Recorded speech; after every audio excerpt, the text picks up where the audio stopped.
Welcome to Growing Bremerton Together with Mayor Patty Lent. My special guest today is going to be Dewayne Pitts. He's Financial Services Director. We're going to learn about his background, some of the things he's bringing to the city of Bremerton as the director, and also where the Bremerton is going to go in the future. Stay with us.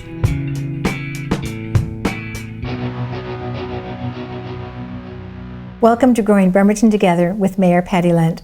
My guest today is the Director of Financial Services for the City of Bremerton, Dewayne Pitts. He has been with the city since March, and we're going to learn about his lifestyle as well as what he does for the City of Bremerton. Welcome. Thank you. And we want to ask about your wife. You met her in 2001? Met her in 2001 and married in 2002. And you have a family? I do. I have a family of two children, one young lady, 13, and a son, 11 years old. And then animals? I have two animals, a dog and a cat. As we talk about your directorship in finance, what does our financial services mean to our residents? Well, financial services covers all things that you would think of. It covers all the inflow and outflow of money coming into the city. But in addition to that, there are some areas our viewers may not be aware of that fall under my purview, which include animal services, parking, this television station, and IT. And IT. When you talk about finances, we just passed a bond last year that allowed the fire department to purchase their heavy equipment, the new fire trucks. How does the finance department handle bonding? So we handle the acquisition of the bonds, if you will. So the way bonds work is that basically there has to be a seller of the bonds, that's us, and there has to be a buyer of the bonds, that's the investment community. And in between that, there's something called an underwriter who takes those bonds, buys them from the city, and there's an evaluation process of the strength of the city's finances, and that attracts buyers to buy the bonds in order to have the monies to be able to do things such as what we did in the fire department. So there are two types of bonds. One is voter approval, because we went out to the public to have them vote on raising that levy to cover the bond, and that's a 10 years. And then we have bonds when we built our garage before you arrived, but those bonds would be something that, again, financially secure. We use that middle person. We have them do, ours is Traeger, that helps us define. We use Build American Bonds. So again, we're the seller, there's a buyer, and the money generated from that helps us in maintaining the services that we provide. You've got a busy schedule, and besides the departments that you oversee, you have a regular staff that does payroll, that does receipt of all taxes, and any payouts for contracts, for anything that we have to pay. Yes. What brought you to Bremerton?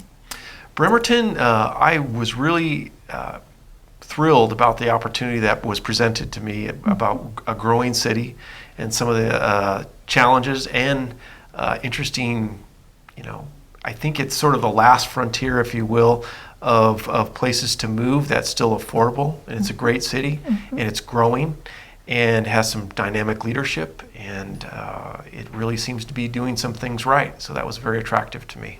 So before coming on board as a director, you actually lived on Bainbridge. Yes. And so you commuted from Bainbridge to Seattle because during your growing up in Renton, you held a job with King County. Yes. Describe a little bit about some of the things that you did in a larger scale for King County. Well, I first started and I came to King County under public health, and there I was charged with being a finance manager there. And it was about, about a $200 million a year budget, which had about 1,500 employees. And I oversaw all things financial. I didn't oversee the budget, but pretty much all accounting functions and payroll. And I had about 23 employees working for me at that time. And after about a year and a half, I was recruited out of there into the King County Sheriff's Office, which was quite a bit smaller in terms of dollars and cents. It, at the time, I think I moved, had about $140 million a year budget. And I stayed with the King County Sheriff's Office for 11 years, overseeing, about the time I left, about $180 million a year budget. So it had grown, and there was about 1,000 employees.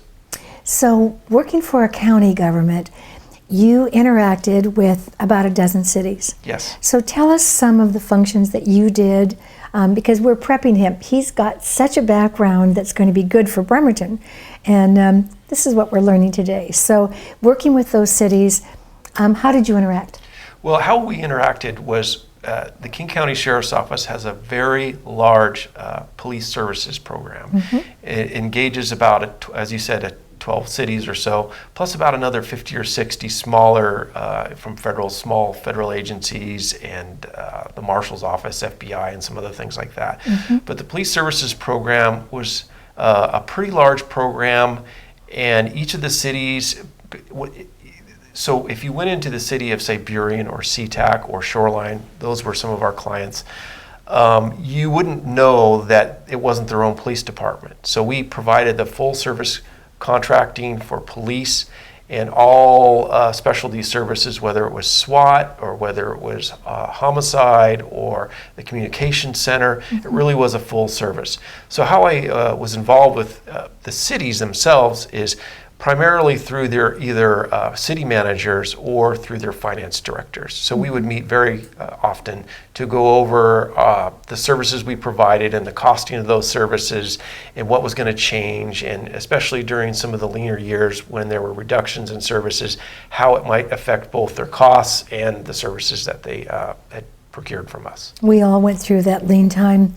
Did you ever have to go before a city council? Yes, we would have to go before city council occasionally to give presentations or explain why our costs went up or how the services would be changing due to reductions in the sheriff's office, that sort of thing. Since you've been hired, you have some new things that weren't a part of your former positions. And I do want to tell the audience, one of the things that also are in the background for Dewayne is he was an auditor privately as a CPA, but also for state auditing? Yes, the state auditor. State auditor. So he knows what the state looks for in the things that we keep track of, how our revenue is generated and how it's spent on your behalf. So, new things that you didn't have before, and I want you to share with the audience about the TV station. The TV station, yes. I found out when I arrived, the mayor informed me that I'm also in charge of a TV station, which was a whole new area of I had never had any experience in, as well as IT. Those are two areas that are fairly new to me. Of course, everybody in business has to deal with IT and some of the challenges there. So that brings a new aspect to the financial services position. It's certainly something that I'm looking forward to learning more about. And so what did you say to your family about when you got your jacket that had the TV, or is it BCAT? My BCAT, yes. I came and visited the studio here, and I came home and I informed the family that I was in charge of a TV station. They gave me funny looks and said, "You're in charge of what?" And I said, "A TV station." And they said, "Why are you in charge of a TV station?" So it was a fun conversation, but I was very proud of my BCAT jacket or vest that I wore. And something that I'm not sure if our audience knows, BCAT for Bremerton-Kitsap Public Television. Actually, it is funded through the PEG thing, so it's not a drain on our budget. And of course, Shar Burnett is the person that manages all of BCAT for you.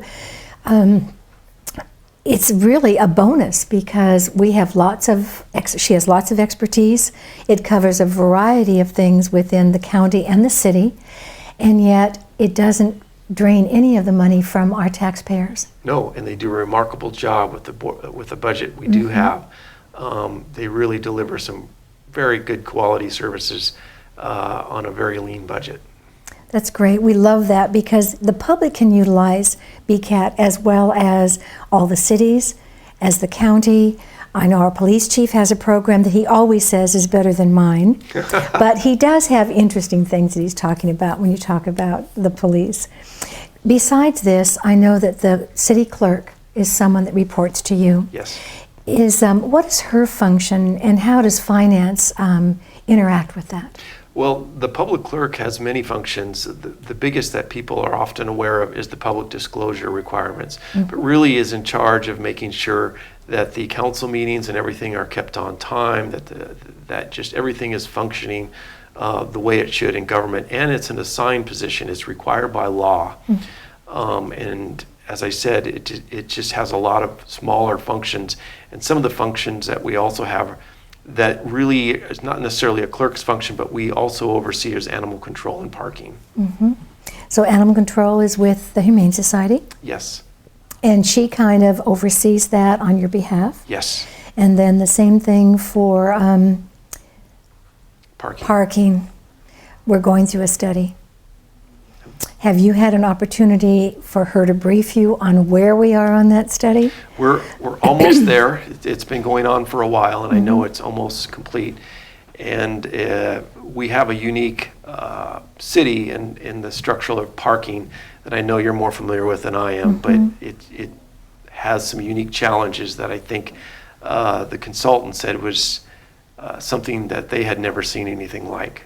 And we're almost there, though. And that is great. Burke and Associates is the contractor that is doing this study for us. We have never had a detailed, completed study. We did one back in, was it 2009? But it was more of a research development, and for the 2 months that we paid someone to evaluate our parking, there wasn't even enough information that Burke received to help them in solving what we're working for. So with the Navy base, and of course PSNS and IMF, that shipyard is the second largest employer in the state behind Boeing. So those 20,000 people that are working there, they use a lot of our streets and our neighborhoods for their parking. So we want to solve that problem. I personally am looking forward to that coming back. It'll go to you first. It'll go through a team. I think there are 20 people that have been selected to work on advisory. A lot of them citizens and business people that they're a stakeholder in what happens to parking. So it will come to the public through the council, and they'll have a chance to weigh in on any decisions that we make. What else do you, and IT. You're just making some strides in expanding IT. So what are you bringing as far as to the city? Talk a little bit about cybersecurity or training. What's coming forward in your department? Well, when I initially arrived, my IT manager was very interested in kind of communicating with me the importance of cybersecurity. As anyone knows who's in business knows that it's definitely a risk issue for all of us, whether you're in your home or whether you're in your business. There are continual attacks on people's personal security, their own privacy, and other things of that nature. And when you're in a government, it brings an increased focus on making sure that we're protected. And so Kevin brought to me some of the challenges that we face as a city, and is interested really in providing education to our users, because the best defense is a good offense, and making sure that people are informed and educated about the risks. Something as simple as clicking on an email these days can bring a whole host of problems, can bring down your entire system.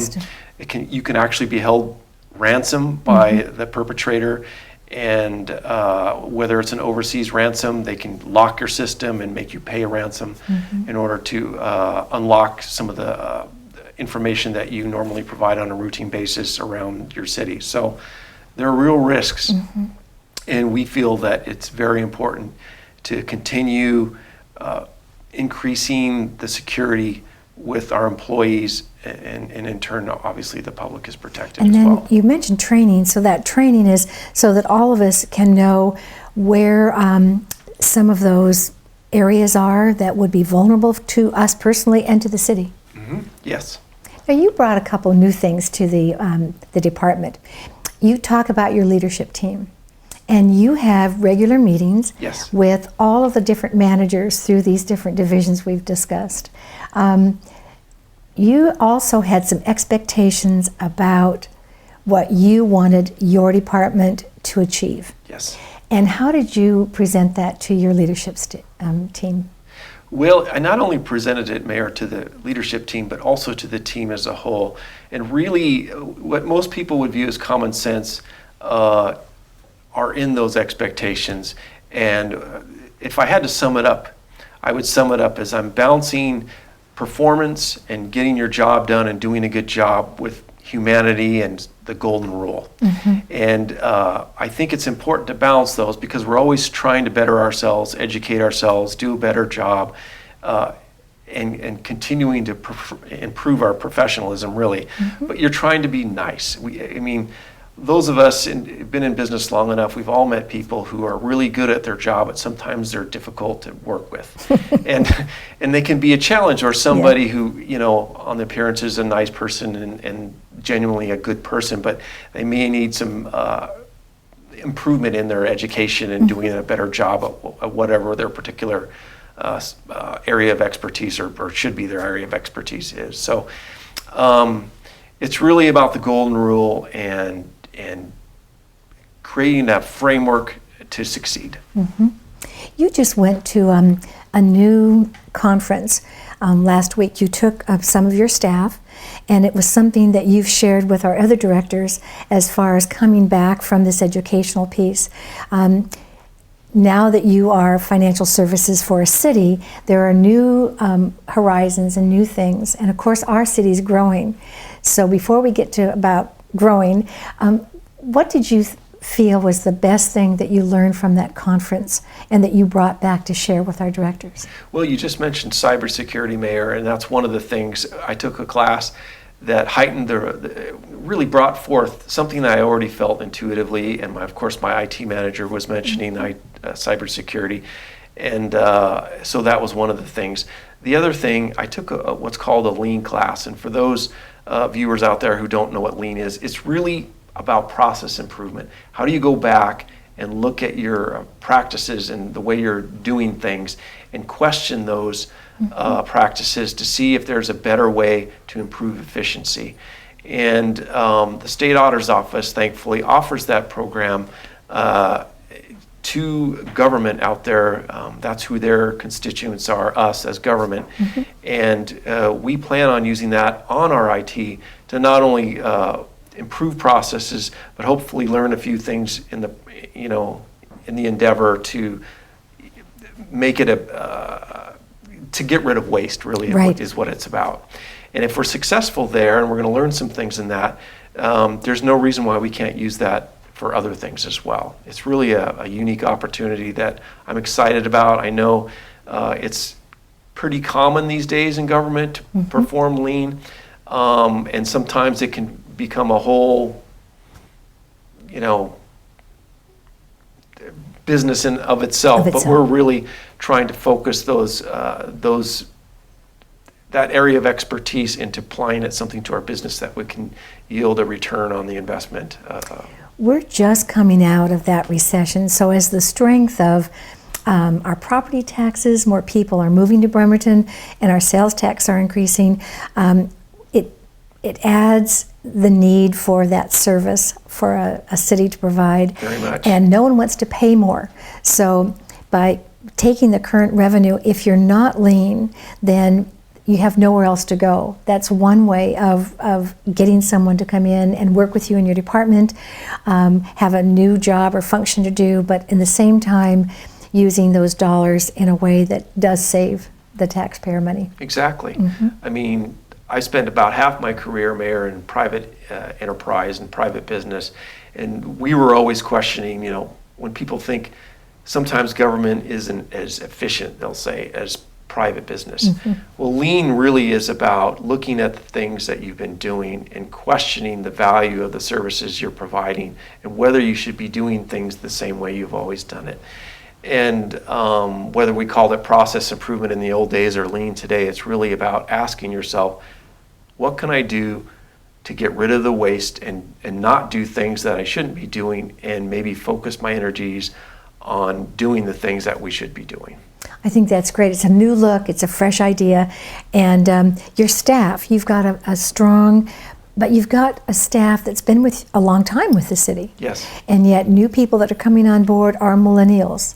Do you see a difference in how they jump into a job with enthusiasm and they're ready to go? And oftentimes, the longer you work in a position, not that you become robotic, but the job becomes such a function of your daily duties, right, that you lose some of that that excitement. You mentioned something about your IT manager. You brought back cybersecurity. You brought back something that needs to be looked at. And without hesitation, Kevin volunteered, yes, to take on a new assignment, and he was enthused about it. yes. I like what you're doing in the department. Oh, thank you. I like what you're offering. I like upward mobility. And you've even made a little changes. We have licensing, and we have, so Jeanette and her staff, what is their function in finance? Business taxes and licenses, And licensing. especially it's the face to the community Mm-hmm. who comes in and has to deal with anything around licenses, really, in businesses. So yes, that was another change that had been made. That was pretty much in the works when I arrived, but it's all about, combining groups, community development in this case, and taxes and licenses together, and getting those folks who are already spending a lot of time together closer together, so that they can share information freely and be able to save a little bit of time in the process. Which is great, because I would come in and say, I just opened a business and I'd like to buy a business license, $75. And the staff would say, do you have a permit to open your business? Not even knowing I needed to have a permit, Right. to open that storefront, in addition to my business license. So they do work hand in hand, and I think that's that efficiency that is taking place that we haven't had before. Well, we definitely have to have it these days, as during the Great Recession, positions were lost, and I think we're still struggling to recover from that. Mm-hmm. So we have to, in government, just as in private, we have to look at ourselves in a way that examines what we do, and making sure that we're doing it in the most efficient way possible. It really is important. We're making some changes at the Norm Dix Government Center. In that building, it's 6 stories, and we only have the 6th floor for the mayor's office and city council. And of course, internally, finance is there and legal. But we're, again, kind of moving other departments in there. You had to explain to council how we were going to finance that. And I think it would be wise, we have the money in the bank. We have the money that has been accumulated for this move. Can you just describe the process that we're going to take, and kind of an overview of the space we're going to acquire in the Norm Dix building? So my group is going to move down to the 1st floor, Mm-hmm. and the reason for that, the whole move in general, Mayor, as I think you alluded to a little bit, is functioned around trying to get better services for the public. It's not about acquiring more space or making lives easier, although in some ways it will provide a little more space for those who are a little close together. But really it's about combining functions Mm-hmm. together and closer access to the public. So my group has that tax base, it is going to be down there dealing with the public, the clerk's office, just bringing the functions of dealing with the people every day closer to the people. Really. The thing I like is people call that building the City Hall. And we're actually moving into a capacity that it will be City Hall. We've got some of our engineering department that's the only people left over at Olympus Drive, and they're going to be moving into the 5th floor. So it's something that we've planned for. When the move takes place by the end of this year, we're going to have a City Hall that does encompass that good service that we've got. In a perfect world, where do you see Bremerton in the next 5 years? I see it growing tremendously. I see businesses moving more and more, and whether they're just starting or whether they're already in business and it's going to move and start another business in Bremerton. Mm-hmm. I see housing continuing to be built out in downtown corridor, making it easy for people who live and work downtown to have access to the ferries and to small business and to their city hall, and with that, improved transportation. I'm just excited about the future of the city. We're all kind of excited about that, and having someone new, new creativity and some new skills that are going to take and be marvelous for us. I already know that his staff, and he has all these different divisions, they appreciate what he's bringing to the table and how he's going to lead us forward. Thank you for being my guest. Thank you for having me. You're welcome. And thank you, audience. We'll see you next time with Growing Bremerton Together and Mayor Patty Lent.